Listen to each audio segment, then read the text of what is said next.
Olá meus amigos, tudo bem? Estou aqui para mais uma pequena vídeo dicas para vocês. Espero que seja pequena mesmo, né? Apesar que é extremamente importante. Nessa videoaula, pessoal, nós vamos trabalhar um assunto bastante trabalhado já em sala de aula nos últimos anos, que são os biomas brasileiros. E também vamos trabalhar as unidades de conservação e vamos acabar falando um pouquinho sobre os parques nacionais, costumes indígenas, APPs, que são as áreas de preservação permanente. Todos esses conteúdos são extremamente relevantes para vocês que vão fazer o Enem, tá? E também para aqueles que estão estudando e podem utilizar isso em sala de aula. Ok, vamos lá? Bom, primeiro bioma que nós vamos falar. A propósito, o Brasil ele tem os macro e microbiomas, né? Nós temos os biomas de transição. Então, eu vou começar falando dos macrobiomas. O Cerrado é um macrobioma, ocupa toda a parte central do Brasil. Ele possui a vegetação esparsa, como vocês estão vendo aqui. Árvores de pequeno porte, com casca grossa, troncos retorcidos, não é verdade? Ele tem vários estratos, tem regiões que é de campos, também chamado de campos limpos, como vocês estão vendo nessa imagem aqui. Tem região que tem mata ciliar, ou então começa a fazer uma transição com outro tipo de bioma. É comum você ver palmeiras como os buritis que nós estamos vendo nessa imagem. Essa aqui é a região, pessoal, que ocorre o bioma do Cerrado no Brasil. Tá? É bom a gente lembrar que naquela região onde o Cerrado é mais denso, em costas de morros, de serras, né, ele tem uma vegetação mais exuberante, mais densa. Tá? Caatinga, pessoal. Isso aqui é uma imagem típica da Caatinga. É uma estepe brasileira, um semideserto brasileiro. É comum arbustos, vegetação de pequeno porte, com características ressequidas, vegetação xerófila, como é o caso dessa cactácea que vocês estão vendo aqui, não é? Toda verde, tem uma estrutura que consegue armazenar água em seu interior, toda coberta de cera e coberta também de espinhos, né? Outra imagem que representa bem a Caatinga, aqui já no período de chuvas. Nessa região a chuva é bastante escassa, o clima é semiárido, diferente do Cerrado que o clima é tropical. Aqui tem a vegetação típica da Caatinga, que é o mandacaru, tá? E aqui a região de ocorrência da Caatinga. Ela ocorre apenas no Nordeste, mais especificamente na região do Sertão Nordestino ou do Agreste Nordestino. Aqui nós temos a figura do sertanejo nordestino, pessoal. Ele consegue representar bem os costumes dessa região. O sertanejo, né, o nordestino, na figura dessa pessoa aqui, né, também é conhecido como vaqueiro, é comum nessa região do Nordeste. É importante para a gente observar as características dele, né? Ele usa uma vestimenta toda de couro, um colete de couro, calça de couro. Os animais, os cavalos também são bastante protegidos, porque a vegetação na região tem muito espinho. Eles têm o hábito de usar um chapéu também de couro em forma de meio coco, né? Nessa região você tem muitas características culturais fortes. É talvez a principal característica cultural do brasileiro, como várias comidas típicas, né? O próprio baião pé de serra, que é uma música típica dessa região, forró é típico dessa região, o forró nordestino, não é verdade? Pessoal, vamos falar agora dos campos sulinos, ou dos pampas gaúchos. É aquela vegetação também conhecida como pradaria, que se localiza no sul do Brasil, mais no extremo do Rio Grande do Sul. Também se estende pela Argentina, pelo Uruguai, né? A vegetação lembra bastante pasto de fazenda. É uma vegetação, como vocês estão vendo aqui, só de herbáceas, só de gramíneas. Pode encontrar uma árvore ou outra, mas é bastante raro, né? Olha que imagem linda dos pampas gaúchos, não é verdade? Muito típico, né? O clima é subtropical, tem as 4 estações do ano muito bem definidas. É uma região que já foi muito aproveitada para várias culturas agrícolas, né? A cultura do trigo, do arroz, mais recentemente da soja, né? Mas o mais comum mesmo nessa região é a prática da pecuária extensiva. Nessa região nós temos a figura desse camarada aqui, o gaúcho, né? O gaúcho, apesar de ser muito parecido com o sertanejo nordestino, ele tem características diferenciadas, né? Até o estilo de como ele se veste, né? A bombacha, a bota, né? O tipo do chapéu, a maneira como ele ornamenta o seu animal, o seu cavalo. Algumas características são muito típicas do gaúcho, né? Como o consumo da erva mate no chimarrão, né? O hábito do churrasco, enfim, né? São características culturais muito próprias do sul do Brasil. Eu não peguei muitas imagens dos gaúchos, né? Mas todos nós conhecemos as características, né? A música, o forró gaúcho, o vaneirão. O shot tem tanto no Rio Grande do Sul como no Nordeste brasileiro, né? É típico dos dois lugares, tá? Só que o shot nordestino, o forró nordestino, é um pouco diferente do forró ou do shot do Rio Grande do Sul, tá? Vamos falar da mata de araucária, um bioma que hoje é uma unidade de conservação. Nós vamos ver um pouco mais para frente. É proibida a exploração da mata de araucária hoje. Ela já foi muito explorada, a madeira dela é muito apreciada para a construção. É uma árvore de grande porte, chega facilmente a 20, 30, até 50 metros de tamanho. Tudo nessa árvore é aproveitado, né? Desde as folhas, a semente, entendeu? Que é o pinhão, enfim, tudo nela é aproveitado. Hoje ela é proibida de corte, mas durante muito tempo foi utilizada na construção civil, nas indústrias de papel e celulose. É uma vegetação densa, além da araucária, que é essa vegetação, que é essa árvore aqui, o pinheiro do Paraná, né? Nós temos outras árvores que também são símbolos dessa região, né? Como a erva mate, muito comum nessa região, como a canela, também muito comum, né? Nessa imagem, pessoal, nós temos aqui um mapa do Brasil, né? E só aqui nessa região, entre Paraná, Santa Catarina e Rio Grande do Sul, mais precisamente no Paraná, tá? Um pouquinho do sul de São Paulo. Às vezes acontece de aparecer um pouquinho aqui no extremo sul de Mato Grosso do Sul, né? De maneira natural. Pode acontecer dessa vegetação aparecer em outras regiões do Brasil? Pode. Pode sim, como nós já vimos em sala de aula, tá? Mas não de maneira natural, de maneira introduzida, de maneira exótica, ok? Pessoal, Mata Atlântica. Essa é a nossa menina dos olhos, né? É o grande hotspot brasileiro. É a área mais explorada do Brasil.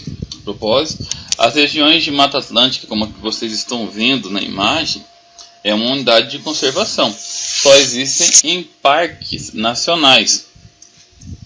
É o bioma por onde começou a colonização do Brasil. É uma vegetação densa, exuberante, fechada, com folhas largas, verdes o ano todo, são perenes, folhas latifoliadas. Na verdade, é uma vegetação muito densa e com uma rica biodiversidade e sempre próximo ao litoral brasileiro. Olha aqui a imagem, coisa mais linda, na verdade. Vegetação densa, completamente fechada, sempre próximo ao Oceano Atlântico e vai desde o Rio Grande do Norte até o Rio Grande do Sul, né? Pega toda a encosta, aliás, pegava toda a encosta brasileira. Então nós temos aqui, como que era no começo da colonização. A Mata Atlântica pegava aqui, tá vendo? Desde o Nordeste, né, do Rio Grande do Norte, até o Rio Grande do Sul, de fora a fora. Se estendendo inclusive ali pelo Mato Grosso do Sul, Minas Gerais, até um pouquinho do estado de Goiás aqui, tá vendo? Olha, parte do Nordeste, né? Hoje ela está dessa forma. 93% desse bioma já foi devastado. Acabei passando rápido demais, né? Domínio de mares e morros. O domínio de mares e morros foi um bioma que foi formado a partir da Mata Atlântica. tá? Ele tem esse formato savânico, tá? Esse formato mamelocado, ok, lembra muito pasto de fazenda, é sempre em região próximo do litoral, sempre em região, olha, tá vendo? Sempre em formato de meia laranja, né? Tem muitas árvores esparsas, entendeu? Não é aquela vegetação densa, exuberante, igual tinha na Mata Atlântica, não é verdade? Olha, mais outro modelo, domínio de mares e morros, se estende por todo o litoral brasileiro, indo até parte do Sudeste, né?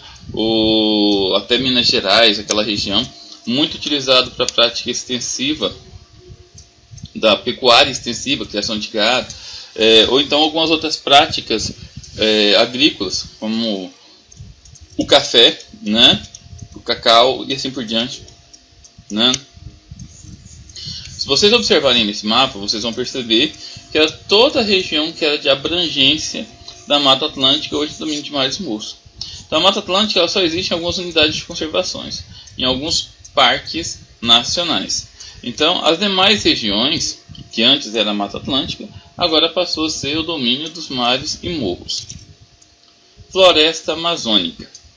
Pessoal, a Floresta Amazônica é o maior bioma tropical do Brasil e do mundo.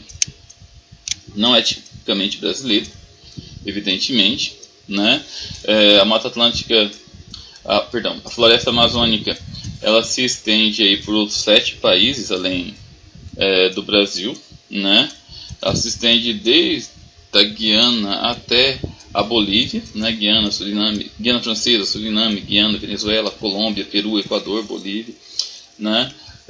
A Floresta Amazônica, ela tem as suas subdivisões.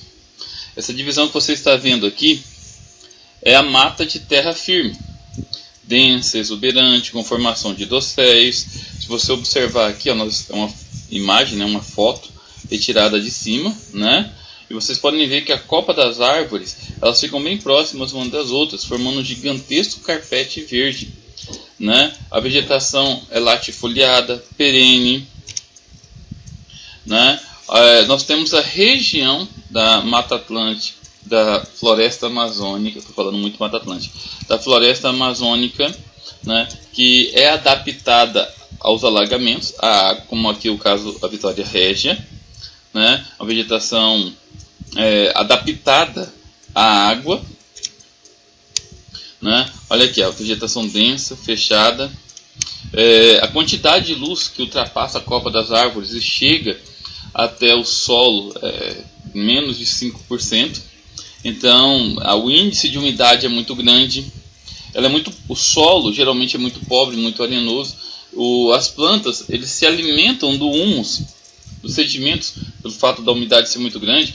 Galhos, folhas, animais, eles apodrecem muito rápido, liberando muitos minerais para as plantas que ficam na camada superior do solo, não é verdade? Então os horizontes A, B e C do solo é muito arenoso, né? Isso aqui, essa imagem retrata bem a mata de Igapó, que é uma subdivisão, um subbioma dentro da floresta amazônica. Ela é alagada o ano todo. As comunidades ribeirinhas, comunidades indígenas, para se deslocar entre elas precisa usar muitas embarcações, né? Muitas canoas, né? Essa daqui, pessoal, é uma mata de várzea. Andei pesquisando várias imagens na internet, mas não achei nenhuma que fosse legal, né, para mostrar para vocês. Essa foi a mais bonitinha que eu achei.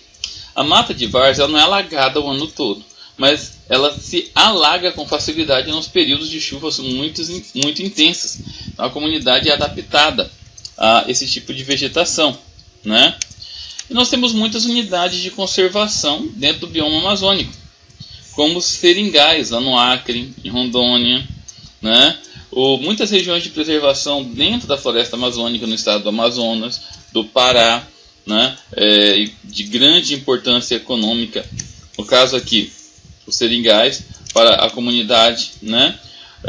Muitas comunidades indígenas, apesar de não ser uma unidade de conservação, né? Os parques indígenas, eles são extremamente importantes para a valorização dos costumes indígenas, na verdade, para a valorização dos povos da terra. Pessoal, vamos falar dos biomas costeiros. Bom, os biomas costeiros nós temos, como a imagem está representando, os manguezais. Os manguezais, o próprio nome sugere, é um bioma que fica próximo do litoral atlântico, tá? Próximo do mar, área de encosta entre os rios e o mar. É uma área de deposição de sedimentos. Então muitos animais procuram essa região para poder estar se reproduzindo. Bom, o caranguejo é uma das principais espécies comerciais do manguezal, tá? Isso aqui, pessoal, é a restinga. É uma vegetação de praia. Quem tem o hábito de ir para a praia conhece muito essa vegetação aqui. Tanto os manguezais como a restinga são APPs. São áreas de preservação permanente. Não podem ser desmatados, não podem ser mexidos, tá?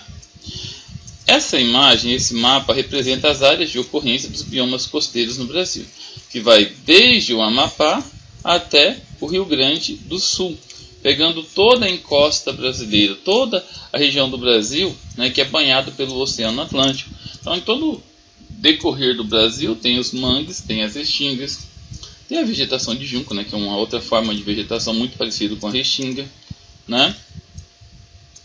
Vamos falar do Pantanal, Pantanal mato-grossense. Bioma alagável, é uma planície alagável, maior planície alagável do mundo. Como vocês podem ver nessa imagem, né? Não tem muitas ondulações, não tem muitas serras, morros, praticamente não tem, né? É uma região plana de fora a fora.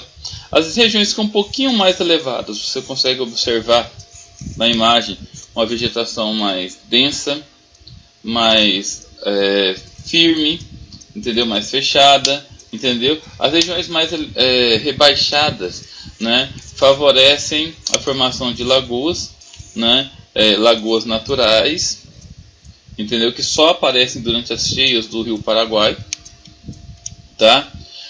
É muito comum nessa região a prática da pecuária extensiva, apesar que recentemente, de uns 30 anos para cá, né, depois da ocupação muito intensa dessa região, né, o Pantanal tem sido ocupado também para a prática de atividades agrícolas, mas é menos comum do que, né? Tem animais que são específicos dessa região, como o cavalo pantaneiro, o gado pantaneiro. Animais típicos dessa região, como o tuiuiu, que vocês estão vendo aqui na imagem, a cegonha brasileira, que é a árvore símbolo do Pantanal, as garças, os cervos, né? A própria onça pintada aparece bastante nessa região, capivara, jacarés, entre outros animais. Esse aqui é um mapa físico do Brasil, e essa parte mais clara, como vocês estão vendo, é a imagem do Pantanal. Então o Pantanal pega o estado de Mato Grosso do Sul, parte da Bolívia, na verdade, e um pequeno trecho que pertence ao Paraguai. Mata de cocais, pessoal, também chamado de babaçuais. Esses aqui são coqueiros, por isso que o nome é mata de cocais. É um bioma de transição, bioma que se localiza ali entre Piauí e Maranhão, comecinho da floresta amazônica, né? É muito comum coqueiros, né? Sendo que as principais espécies são os babaçus, a carnaúba, né? E outras espécies de coqueiros. Esses talvez sejam os dois mais comuns devido à sua importância econômica. O babaçu pelo fornecimento de uma amêndoa muito apreciada no mercado cosmético. A carnaúba porque a sua folha, aqui eu tenho uma imagem da carnaúba, sua folha é muito apreciada para a fabricação de ceras, na verdade. Tem também outras palmeiras, né, coqueiros, que também fornecem bastante palmito. Nessa imagem você tem aqui o mapa do Brasil e a região entre o Piauí, tá vendo? A imagem ampliada, Piauí e o Maranhão, a região de ocorrência da mata de cocais. Essa imagem, pessoal, nós temos os macrobiomas brasileiros. Nós temos aqui a floresta amazônica, ou bioma amazônico, toda a região norte do Brasil. Na região central nós temos o Cerrado, a Caatinga, na verdade, já mostrei essas imagens para vocês, né? A Mata Atlântica em todo o litoral, que hoje parte dela mudou o estilo do bioma, chamado de domínios de mares e morros, né? O Pampa, que fica aqui no extremo do Rio Grande do Sul, aqui entre Paraná, Santa Catarina, também parte do Rio Grande do Sul, nós temos a Mata de Araucária. Essa imagem aqui que está sendo retratada como o Pampa também tem um pinheiro do Paraná, né? Provavelmente essa imagem de uma região de transição. E o Pantanal Mato-Grossense, tá? Vamos falar rapidamente do que são unidades de conservação. Bom, aqui nós temos várias formas de unidade de conservação. Esse mapa mostra o seguinte, né? Nós temos as divisões políticas entre os estados. Nós temos as imagens verde escura, que é de proteção integral, são os parques nacionais que não podem ser mexidos. Destaque aqui para a região central de Mato Grosso, que é a Chapada dos Guimarães, na verdade. E tem a região que pode ser mexida, que é chamado de uso sustentável. Vou dar um destaque aqui para a região amazônica, no Acre, no Amazonas, né? Que é a extração do látex. Ok? Bom, então vamos definir o que é unidade de conservação. Olha só, unidade de conservação, também chamada de UC, é uma porção do território nacional ou de suas águas marinhas que é instituída pelo poder público municipal, estadual ou federal como área sob regime especial de administração. Isso dá pelo reconhecimento desta área possuir características naturais relevantes, a qual se aplicam garantias de proteção de seus atributos ambientais. Então, para ser uma unidade de conservação, é necessário que o município, o estado ou o governo federal façam uma lei determinando que aquela região ela é especial por suas características naturais. Entendeu? O SNUC, né? O Sistema Nacional de Unidade de Conservação. Então, ele agrupa as unidades de conservações em dois grupos, de proteção integral e o de uso sustentável. Sendo que de proteção integral tem como objetivo preservar a natureza, sendo admitido apenas o uso indireto dos seus recursos naturais, né? Com exceção dos casos previstos na própria lei, né? O de uso sustentável, como é o caso dos seringais, né? Que nós vimos anteriormente quando estava vendo os biomas, né? Você pode utilizar, mas de maneira sustentável. O que é isso? Sem agredir ao meio ambiente. O caso da Chapada dos Guimarães, entendeu? É uma unidade de conservação de proteção integral. Porém, algumas regiões podem ser utilizadas pelo turismo, né? Pode ser apreciada pelo turismo. As unidades de uso sustentável, por sua vez, têm como objetivo compatibilizar a conservação da natureza com o uso sustentável dos recursos, conciliando a presença humana nas áreas protegidas, o que eu acabei de comentar, né? É muito comum que as unidades de conservação sejam genericamente denominadas parques nacionais ou reservas. Muito comum, tá? Isso ocorre porque anteriormente a criação do Sistema Nacional de Unidade de Conservação, o SNUC, ou SINUC, em 2000, que unificou etapas e criou diretrizes comuns para a criação, gestão e manejo das mesmas, já havia instrumentos legais que disciplinavam a criação de parques e estações ecológicas e outras áreas protegidas. Então, já havia até o ano 2000, quando foi criado esse termo unidade de conservação, né, já havia regiões que já eram protegidas, né, só que não com a mesma eficiência. Então o governo ele criou esse Sistema Nacional de Unidade de Conservação, né, para melhorar esses parques nacionais. Antigamente você podia ir lá no Chapada dos Guimarães, ali na Salgadeira, né? Hoje aquela região você não pode mais visitar, não pode mais fazer o uso daquela região como se fazia antigamente, não é verdade? Bom, isso aqui é muito importante, pessoal, presta atenção. Quais os objetivos das unidades de conservação? Conservação dos ecossistemas, das paisagens e dos recursos naturais. Conservação da biodiversidade e dos recursos genéticos. Promoção da pesquisa científica. Promoção da educação ambiental, do ecoturismo e da recreação em contato com a natureza, planejamento territorial e ordenamento do processo de ocupação do solo. Ok? Pessoal, tem dois movimentos que é muito comum quando se fala em unidade de conservação: o movimento preservacionista e o movimento conservacionista. Muito importante a gente entender os dois. Ok? O movimento preservacionista, fundado por John Muir, é considerado mais radical por acreditar que a interferência humana é essencialmente nociva ao meio ambiente, protegendo a natureza contra o desenvolvimento moderno, industrial e urbano. Faz referência à natureza no sentido de apreciação estética e espiritual da vida selvagem, assegurando a intocabilidade de parques destinados para este fim. Para ele, os animais, plantas e ecossistemas teriam valor em si mesmos, independentemente da utilidade que pudessem ter para o homem. Então, o preservacionismo é aquele que o homem não pode mexer na natureza, entendeu? A natureza é intocável. Já os conservacionistas consideram o ser humano capaz de utilizar desses recursos de forma controlada, equilibrada e muitas vezes mais eficazmente do que se esse permanecesse intocado, como propõe a outra vertente. Movimento criado por Gifford Pinchot, engenheiro florestal, treinado na Alemanha, ditava que a conservação deveria basear-se na preservação de desperdícios e o uso dos recursos naturais para benefício da maioria dos cidadãos, incluindo as gerações futuras.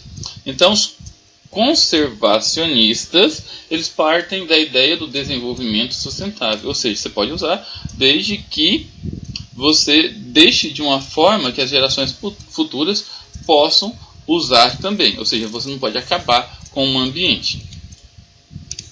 Mais uma vez, nós temos aqui as áreas de preservação, né? Aqui nesse mapa, nessa imagem, você pode estar parando para olhar, parando o vídeo para estar olhando, né?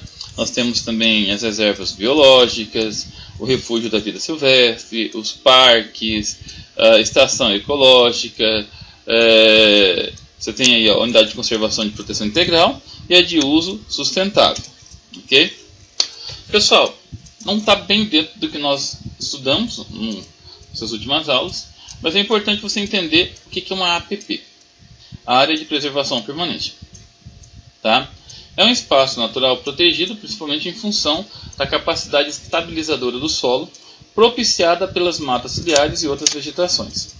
Elas cobrem espaços geologicamente frágeis e sujeitos à erosão, desmoronamentos ou outras formas de degradação, como a borda de rios, quedas de montes, entre outros. As APPs, pessoal, são extremamente importantes que sejam preservadas. Essa imagem mostra uma região de APP, que são as matas ciliares e as matas de galeria. As encostas de rios, entendeu? São APPs. Até 50 metros próximas dos rios, você não pode desmatar de forma alguma, tá? Em determinadas regiões, até 30 metros você não pode desmatar de forma alguma.